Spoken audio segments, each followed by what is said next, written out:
გამარჯობა მეგობრებო, კეთილი იყოს თქვენ ჩემს YouTube არხზე დაბრუნება, მე ვარ ლუკა მესრიშვილი. და საბოლოოდ მოვიდა ის დრო, როდესაც ვიწყებთ ჩვენი ხორბლის აღებას. დღეს მთლიანად გადავდივართ სოფლის მეურნეობაზე და ეს ვიდეო მიეძღვნება მთლიანად სოფლის მეურნეობას. ალბათ გაგიკვირდება თუ რატომ ვდგავარ ამ ტრაქტორთან. მე იმიტომ ვდგავარ ამ ტრაქტორთან, რომ ამ ტრაქტორმა გააკეთა ხორბალში უმეტესი საქმეები. მხოლოდ ამ ტრაქტორით არ დაგვითესია ხორბალი, დანარჩენი ყველაფერი ამ ტრაქტორით გავაკეთეთ. პირველი თავიდან ამ ტრაქტორით დავხანით ნაკვეთები, შემდეგ ამ ტრაქტორით გავატარეთ დისკები, რომ ის დიდი ბელდები ჩაშლილი იყო. შემდეგ ხორბალი წავიღეთ გასაცრელად, ანუ ის გაურჩეველი მარცვლები და ჭუჭყები, რაც ყველაფერი მოსცილა ამ ხორბალს და სუფთა ხორბლის მარცვლები დარჩა. შემდეგ სუფთა ხორბალი შევწამლეთ და ამოფოსთან ერთად 50-52 ამოფოსთან ერთად დავთესეთ. შემდეგ ზამთარში სამჯერ მოვიდა თოვლი. ისე შეგვიწყო ბუნებამ ხელი. ანუ იდეალურია თოვლის მოსვლა ხორბლისთვის, იმიტომ რომ ტენი ძალიან დიდხანს უნარჩუნდება წვიმისაგან განსხვავებით. შემდეგ გაზაფხულს აპრილ-მაისში დავიწყეთ სასუქების შეტანა. ესეთი სტრატეგია გქონდა, ჯერ 150 კილოგრამი შექონდა და დაახლოებით 2 კვირის შემდეგ კიდევ 150 კილოგრამი სასუქი შევიტანეთ. ანუ ესე იმიტომ რომ უფრო დიდხანს უნარჩუნდება ტენი ხორბალს და კიდევ უფრო დიდხანს უნარჩუნდება ვიტამინები. და ამ ორივე სასუქის შეტანაზე წვიმები დაეთხვა, რომელიც იდეალური არის.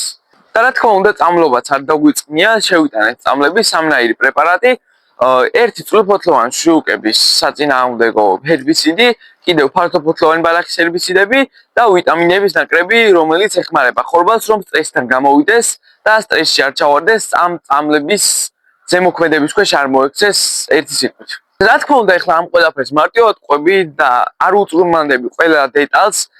კიდევ იყო ისეთი დიდი პრობლემები, რომლებმაც ძალიან გადავყადა, მაგალითად ერთს მოვიყვან, მაგალითად, ანუ სოფლის საქონელმა დაგტანჯა, რასაც ქვია, სულ ხორბალში იყვნენ და ყოველ დღე ხორბალში მინიმუმ 2 ჯერ გავდიოდით, რომ ეს საქონელი გამოგვერეკა.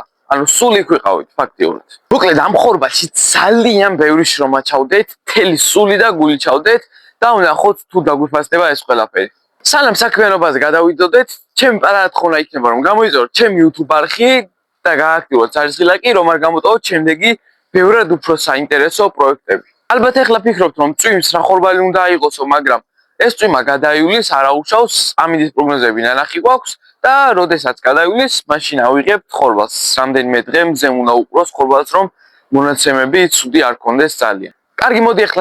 კარგი, მოდი ახლა შევუდგეთ საქმიანობას და ხორბლის აღებისთვის გამზადებას. აბა დავიწყოთ. აი მეგობრებო, ესე გამოიყურება ჩვენი ხორბალი ამ ეტაპზე. ახლა ჩვენ ეს თავთავები უნდა მოვწყვიტოთ და შემდეგ დავუშვათ, ანუ მარცვლები რომ გამოვყოთ თავთავებისაგან და წავიღოთ სინძზე ლაბორატორიაში. დაახლოებით ვჭირდება, რომ მარცვალი იყოს კილოდან კილონახევრამდე და ახლა ჩვენ მას გავასუფთავებთ, ჯერ მოვწყვიტავთ ამ თავთავებს, გავასუფთავებთ, დავუშვით კარგად იმ მტვერს, რაც იქნება თავისი ჭუჭყები, რაც გამოყვება, ყველაფერს გავასუფთავებთ და წავიღებთ ლაბორატორიაში შესამოწმებლად. ანუ ამას იმიტომ ვაკეთებთ, რომ წარმოდგენა გქონდეს ჩვენი ხორბალი რა ხარისხის არის. წინა წლებში, როდესაც ამ ხორბალს ვიღებდით ხოლმე, ყოველთვის უმაღლეს ხარისხის იყო და პირდაპირ საფუქვილად მიდიოდა ხოლმე. წელსაც იმედია უმაღლეს შედეგებს დადებს ჩვენი ხორბალი. რა თქმა უნდა, ხორბალს რომ ავიღებთ და ქარხანაში წავიღებთ, იქაც შეამოწმებენ, იმიტომ რომ საჭირო არის, ანუ არავინ არ გენდობა ესე სიტყვაზე, რომ ესა და ეს შედეგები აქვს ჩემს ხორბალსო. იმიტან შეამოწმებენ და შეაფასებენ ისე. კარგი, ახლა მოდი დავამტვრიოთ ეს თავთავები, გავასუფთავოთ და წავიღოთ ლაბორატორიაში გამოსაკვლევად.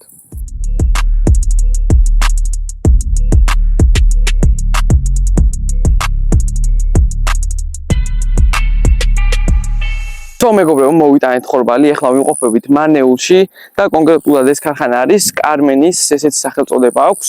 მოვიტანეთ ლაბორატორიაში დაახლოებით კილოდან კილონახევრამდე უნდა იყოს ხორბალი და ყველაზე რაც თავარი არის წებოგვარა, ანუ რაც უფრო მაღალი იქნება, უფრო კარგი ხარისხის არის ხორბალი. შემდეგ მოდის იდეკა, ესეთი სახელწოდებები აქვს ნატურა და სინოტივე, ანუ რაც ყველაფერი უფრო მაღალია, მით უფრო კარგია ხორბალი. ამ ყველაფერს რა თქმა უნდა კვლევას ჩაუტარებენ და ხვალე დილით გავაგებინებენ პასუხს. არანაირ რეკლამას არ უკეთებ, ანუ თქვენ როგორც იცით, არავინ სპონსორი არ მყავს, უბრალოდ სინამდვილეში გეუბნებით, ანუ სინამდვილეში როგორ ხდება ეს პროცესები, ანუ როგორ ბარდება ხორბალი, როგორ ატარებენ ყველაფერს, ანუ ლაბორატორიაში რეებს უკეთებენ და წლებია უკვე აქ დაგვაქვს ხორბალი შესამოწმებლად, რა თქმა უნდა, და ზუსტ პასუხებს გეუბნებიან ერთ სიტყვით ამის თქმა მინდა. და კიდევ გამეორებ, რომ არანაირ რეკლამას არ უკეთებ არაფერს და წლების გამოსვლებიდან გეუბნებით ამ ყველაფერს. რაც რომ მაღალი იქნება წებოგვარა 23 და მაღლა, ანუ რაც რომ მეტი იქნება მით უფრო კარგი. ჩვენ წინა ხორბლებში, ანუ წინა წლებში რასაც ვიღებდით ხოლმე ხორბლებს 23-დან 25-მდე მერყეობდა, ანუ ეს არის უმაღლესი ხარისხის ხორბალი, რასაც პირდაპირ ფქვილში უშვებენ. ანუ იდეალური შედეგები ქონდა ხოლმე ხორბლებში. კარგი, ახლა დაველოდებით ხვალინდელი დღეს, დაგვირეკავენ ლაბორატორიიდან და გვეტყვიან პასუხებს და რა თქმა უნდა თქვენს გაგეგმებთ ამ ყველაფერს.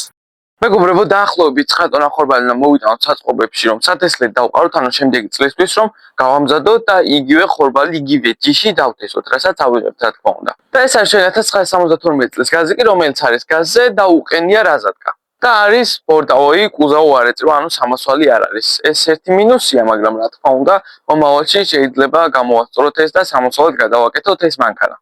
ეს ამ მანქანას აქვს დაშვებული მარცხენა წინა საბურავი, დავუვერეთ და კიდევ გაზდის და ამიტომ ეხლა გვიწევს რომ შევცვალოთ კამერა, ანუ კამერებზეა ამ მანქანის საბურავები ყველა აბსოლუტურად და გვიწევს რომ გავაკეთოთ კამერა, არ შევცვალოთ. ამის კამერები საერთოდ იშვიათად იშოვება და ამიტომ გავაკეთებთ ამ კამერას, რა თქმა უნდა, თუ დიდი დაზიანება არ იყო. კარგი, მოდი შევუდგეთ საქმიანობას და დავშალოთ ამ მანქანის საბურავი. მეგობრებო, ჩვენ ახლა უნდა დავაწყოთ ეს საბურავი, ამ კამერას საკმაოდ დიდი ნახრადი ჰქონდა და გავაკეთებინეთ, ანუ იდეალურად დავალადგავებინეთ. აი ესეთი ლატკა დაადეს, საკმაოდ კარგად გამოვიდა, კარგი ლატკა არის, დავბერეთ, არ გაუშვი არაფერი და ერთ სიტყვით ეხლა ავაწყობთ ჩვენ ამ საბურავს. ეხლა ჩავსვათ ეს კამერის დამცველი რეზინა. ეხლა ჩავსვით ეს რეზინა და ჩავსვავთ დისკსაც. მეგობრებო, გაზიკის საბურავი ავაწყეთ ბოლომდე და ეხლა მოვიდა დაბერვის დრო, მაგრამ ელექტრონასოსი მე არ მაქვს და ხელის ნასოსით დაბერვა კი იცით, რამდენ წვალებასაც მოითხოვს და დიდი ხანი მოუნდებით. ამ ტრაქტორს აქვს კომპრესორი, მაგრამ მისი დამცველი, ანუ ბალონი რომ დაცალოს და ის ბალონი არ გაწყდეს, მუშაობს, მაგრამ მას აქვს კრანი და ის კრანი არ მუშაობს. შევცვალთ მთლიანი დამცველიც და ის კრანიც ცალკე. მაგრამ არც ერთი არ მუშაობდა, არც ძველი და არც ახალი და ამიტომ მოგვიწევს რომ ქვემოთ აქვს მექანიკური დამცველი, ანუ ეს ხელით რომ მიაწვევი ჰაერებს წლის. მაგ დამცველს მოვხსნით და მაგის ადგილას დავუყენებთ კრანს და მერე გადამყვანს რომ ის შლანგი გაუკეთოს. აი აქ ქვემოდან ამ ადგილას ამ ბალონს უყენია აი ესეთი ბოლტი. ანუ მექანიკური დამცველია, ესე მიაწვევი და ჩვეულებრივად დაიცლება ხოლმე ჰაერები. და ვინაიდან ეს ვერ ავამუშავეთ, ჩვენ უნდა დავაყენოთ ახლა დაბლა ქვემოთ კრანი, გადამყვანები და ასე შემდეგ, ზუსტად ამ რეზბაზე რომ წავიდეს და შიგნით ჩაჭიროს და იქიდან დავუვერავთ ხოლმე საბურავებს. აი ესეთი სისტემა გამოდის, ანუ ეს იქ რეზბა რაც ბალონში უნდა ჩაეჭიროს, ეს გადამყვანი, იმიტომ რომ ეს სიგრძეზე რომ ყოფილიყო ძალიან გრძელი გამოდიოდა და დაბლა ესე ჩაშვერილი იყო, შეიძლება მერე მოტეხილიყო ან ასე შემდეგ და ესე მუხლი გაუკეთეთ და ესე დაეჭირება ეს კრანი, როცა მოგვინდება ჰაერს გავაკეთოთ და წამოვა, მოგვინდება დავხურავთ. და კიდევ ეს გადამყვანი, რომელიც, ანუ მარტივი გადამყვანებს ეძახიან, სწრაფ გადამყვანებს, აი ესე. გავუკეთებთ და დავუბერავთ საბურავებს. კარგი, მოდი ახლა ავაწყოთ ეს. პირველ რიგში უნდა დავახუროთ ესე პაკლი. საკმარისია მეტი აღარ დასჭირდება. ესეთ დავუჭიროთ ახლა.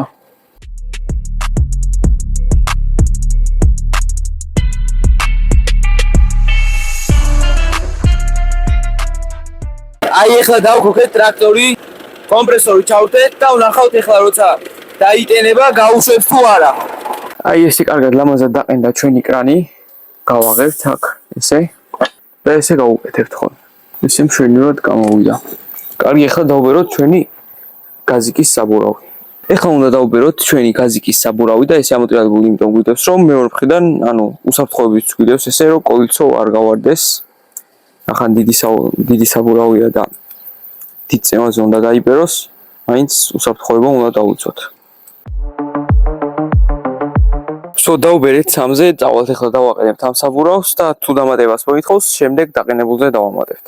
მეგობრებო, ჩვენი კრანი დავაყენეთ, იდეალურად დადგა, მუხლით გავუკეთეთ, რომ დაბლა ძალიან არ ყოფილიყო ჩაშვერილი და პაკლი დავახურეთ და არც გაზდის არაფერი.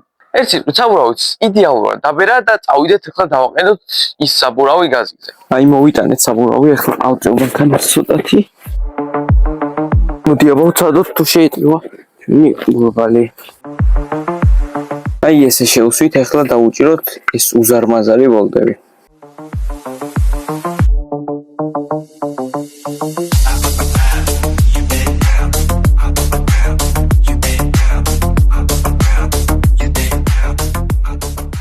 მეგობრებო, იდეალურად დაუჭერეთ ეს ვოლტები, ბოლოს უკვე კრუჩი იღუნებოდა დაჭერისას და თავისით ვერანაირად ვერ დაეშვება ეს ვოლტები. მოვჭით ამ საბურავის დაყენებას.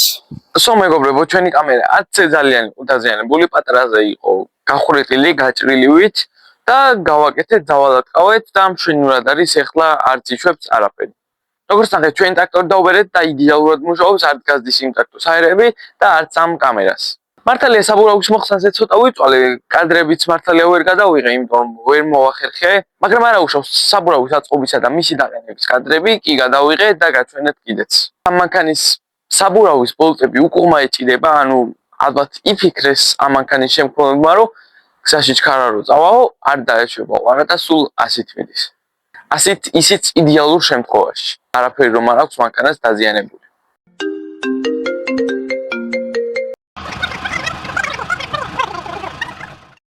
სულ ახალს დამირეკეს მეგობრებო კარმენიდან და მითხრეს ხორბლის მონაცემები. წებოგვარა 21-იო, რომელსაც არა უშავს, სუდი არ არის ალბათ. ამ წვიმების გამო არის ესე რომ ესეთი ნაკლები, ცოტა შედარებით ნაკლები აქვს წებოგვარა, იმედი მაქვს რომ მზეები გამოდის, ანუ ამის პროგნოზს როცა ვნახულობთ, შემდეგი დღეები წვიმა აღარ არის, ეს არის ბოლო დღე. და იმედი მაქვს გამოსწორდება ეს. ან როდესაც წვიმა მოდის, ხორბალს რეცხავს წვიმა, ბუნებრივია და წებოვნება აკმევა. კი მართალია მზეში დაუკრიფეთ ხორბალი, მაგრამ ალბათ მაინც არ იყო საკმარისად მშრალი. იდეკა ქონდა 65, ნატურა 792 და სინოპტივე 12%. ეს დანარჩენი იდეალური არის, ძალიან კარგი მონაცემები არის. უბრალოდ წებოგვარა აქვს ცოტა ნაკლები. არც უმაღლესში გადის და არც დაბალში, საშუალოზე ოდნავ მაღალზე დგას ამ წებოგვარის მონაცემებით ეს ხორბალი. იმედი გვაქვს მოიმატებს. 3 days later. მეგობრებო, კომბაინი უკვე მეორე ბუნკერს, წრის ბუნკერში დაახლოებით ჩადის 3 ტონა ნახევრამდე და ორივე ბოლომდე გაავსო. ეს წეს ბოლომდე ვერ არტყავს, ხორბალი უკვე ავსებული არის, ბოლომდე ვერ ჩამოდის მეორე ჩამოსვლაზე.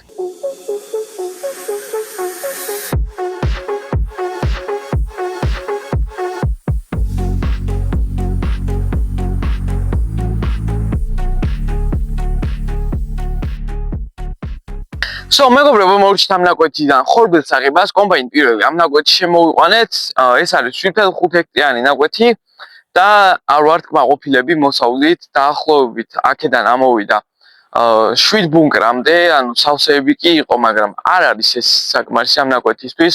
არ არის ძალიან კარგი მონაცემები, ეს რა თქმა უნდა, არც ცუდი არის, დაახლოებით საშუალოდ მოვიდა ტონაჟობით ხორბალი, რაც არ არის სასიხარულო, რა თქმა უნდა.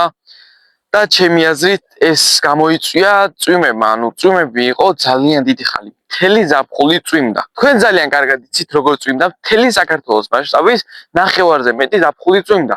შესაძ წვანია ხორბალი, ძალიან კარგია, წვიმაზე კარგი არაფერი არის, მაგრამ შესაძ უკვე შეხმობაში გადადის ხორბალი და უკვე ყვითლდება. მაშინ უკვე ეს ნამდვილად არ არის კარგი წვიმა მისთვის, პირიქით უფრო აზიანებს, მარცვალიც უფრო უკეთესი ვერ ყალიბდება და თვითონ მარცვალს სიმძიმე არ აქვს და დაჩუტულებია და ასე შემდეგ. კარგი უკვე კომბაინი გადავიდა სხვა ნაკვეთში და შევხედოთ იქნებ იმ ნაკვეთებმა უკეთესი შედეგი დადო.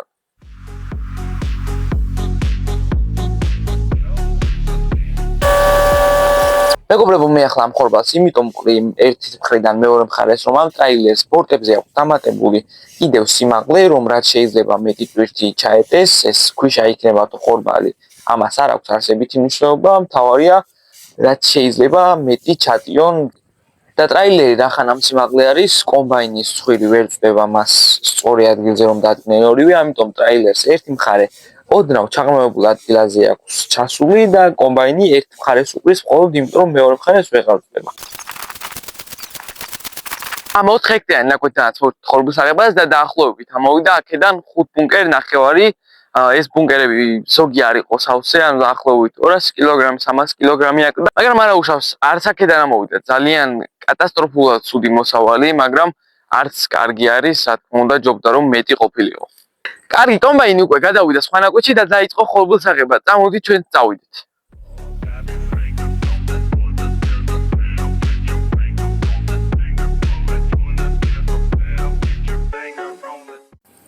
აი მეგობრებო, გადმოვიდა კომბაინი ამ ნაკვეთზე, შევიდა უკვე ნახეთ რამხელა მონაკვეთი აიო, აი გაავსო კიდეც მოტრიალებას აპირებს. ერთი ტრაილერიც გაივსო ამასობაში და წავიდა ჩასაბარებლად.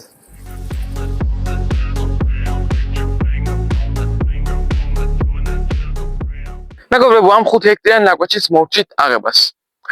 აქაც შედარებით მშვენიერი მოსავალი იყო, ვერ ვიყრი რომ კარგი იყო და ვერ დავიკვეხნი რომ იდეალური იყო მეთქი. დაახლოებით ამოვიდა 6 ბუნკერი ნახევარი. ცუდი არ არის, მართლა არ არის ცუდი. მაგრამ არც კარგია. ჩემი აზრით ეს ყველაფერი იმიტომ მოხდა რომ იდეალური მოსავალი, იმიტომ ვერ მივიღეთ რომ წვიმები იყო ივლისის შუა რიცხვებამდე. წებოგვარაც იმიტომ ვერ ქონდა ისეთი კარგი, როგორიც უნდა ქონიყო. ერთი ბუნკერი იმ ნაკვეთიდან ჩაიყარა და ამ ნაკვეთმა თითქმის გაავსო ერთი ტრაილერი. ანუ ერთი ბუნკერი იმ ნაკვეთიდან და დანარჩენი ამ ნაკვეთიდან თითქმის გაივსო, ცოტა აღლა დაახლოებით ბუნკერ ნახევარი გაავსებდა უკვე ტრაილერს. ანუ მასშტაბი დაზიანებულებივით არის, რაღაც დაჭეჭკილებივით არის ნახევრები მთელია. საერთოდ ზოგი მართვალი ისეთია, რომ ხელთ რომ მოიღებ, ზოგი იმხელა არის და ისეთი მსხვილი, უმეტესი. მაგრამ ნახევარი თითქმის დაახლოებით 40% გაფუჭებულები არის, დაჭეჭკილები და ასე შემდეგ. და ეს ყველაფერი გამოიწვია წვიმამ. ეს თქმა რომ არ ყოფილიყო ამ ხორბალს მეტი წონაც ექნებოდა და ბუნკერები უფრო მალე გაივსებოდა და წებოგვარად რა თქმა უნდა უკეთესი ექნებოდა.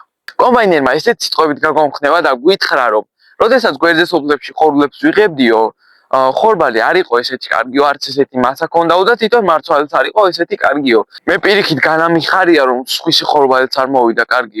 უბრალოდ ის ვიხარია რომ ეს ხორბალი ცეგეთი ცუდი არ იყო, ჩვენი ხორბალი, ანუ რაც ჩვენ დავამუშავეთ, ამდენი ვიწვალეთ. მართალია იმებმაც იმდენივე იწვალეს, მაგრამ რატომღაც ჩვენთან უფრო უკეთესი მოსავლები იყო ვიდრე სხვა სოფლებში.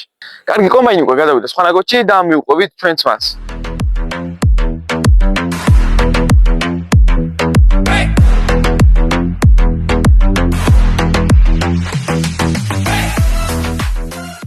მეგობრებო, აქაც დაბლა მოვჭით ხორბლების აღებას, დაახლოებით 5 ჰექტარი არის და დაახლოებით ამოვიდა 6 ბუნკერამდე. აქაც არ არის კარგი მოსავალი, რა თქმა უნდა, ისევ იგივე არის თითქმის. გადავალ სხვა ნაკვეთებში და იქ მაინც იყოს უკეთესი მოსავალი.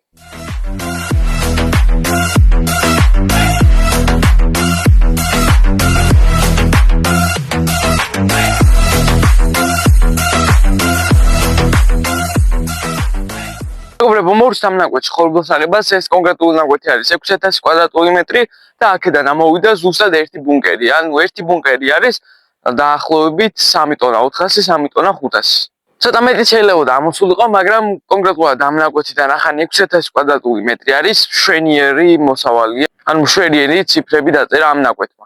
ამ 6000 კვადრატიანი ნაკვეთის გვერდზე არის 1 ჰექტარიანი ნაკვეთი და იმ 1 ჰექტარიანი ნაკვეთში ამოვიდა 1 ბუნკერი ნახევარი. ერთი ბუნკერი დაახლოებით 3 ტონა 400, 3 ტონა ნახევარი და ნახევარი ბუნკერი ტონა 700, ტონა 750 დაახლოებით. მეგობრებო, აი მოვედით კარმენში და მოვიყვანეთ ბოლო მანქანა და ესე წონიან მას. აწონვის შემდეგ მანქანა გამოგვაყენეს უკან საწყობში, იქ საწყობში შემოვედით და ესეთი დაბლა ბუნკერი არის, მანქანამ კუზავი აუწია და შიგნით ჩაიყარა მთელი ხორბალი.